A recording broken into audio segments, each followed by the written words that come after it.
Hormatly arkadaşım, men bahtiyarlyk etragynyň Aktaşa owasynyň ýaşaýjysy Annayla Oralgözel. 2016-njy ýylda ýaraşsyzlyk sebäpli öz adyma bolan 25 sodok ýerimiň 12 sodogyny satdym.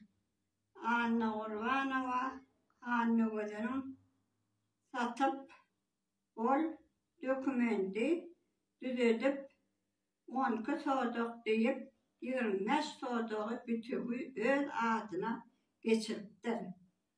Hormatly arkadaşım, sizden kömek etmeňizi haýyş etýär.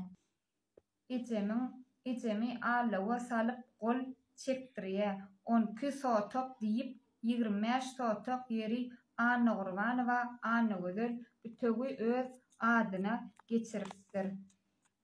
Inni iýdine bermejek bolup nire ardyňyz bolsa gidiberiň diýýär.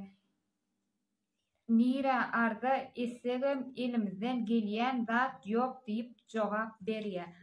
Hormatly arkadaşym, sizden haýyş etýän şu işimi de seredip bermeňizi haýyş etýän.